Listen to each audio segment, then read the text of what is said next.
एक राज्य में एक राजा और उनकी 7 पत्नी थी। उन लोगों को किसी भी चीज़ की कमी महसूस नहीं थी, बस एक ही चीज़ की कमी थी। उन सभी 7 रानियों का एक भी बच्चे नहीं थे, इसलिए उसे बच्चे की कमी महसूस होती थी। लेकिन उनमें से 6 रानियां काफ़ी सुंदर थी और अपनी सुंदरता पर घमंड करती थी, और सबसे छोटी वाली रानी दिखने में काली और सुशील थी और घर के कामों में लगी रहती थी। एक दिन राजा ने शिकार के लिए घने जंगल की ओर निकला और उदास होकर एक पेड़ के नीचे बैठ गया। कुछ समय बाद वहां एक साधु आ पहुंचा और कहा, तुम इतने उदास क्यों हो पुत्र? राजा ने सारी बातें उस साधु को बताई।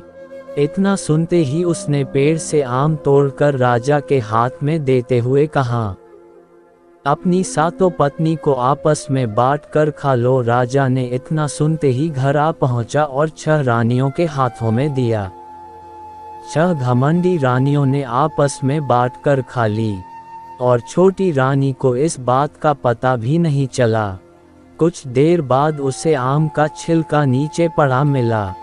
छोटी रानी ने उसे उठाकर खा ली। कुछ महीनों बाद वह गर्भवती हो गई।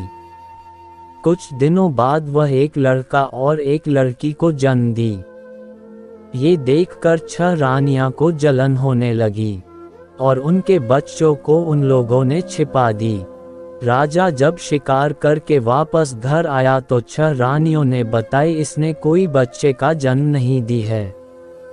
कई वर्ष बीत गए, बच्चों को माँ से अलग हुए। अब वो काफ़ी बड़े हो गए थे और बिल्कुल अपने माँ बाप जैसे दिखते थे।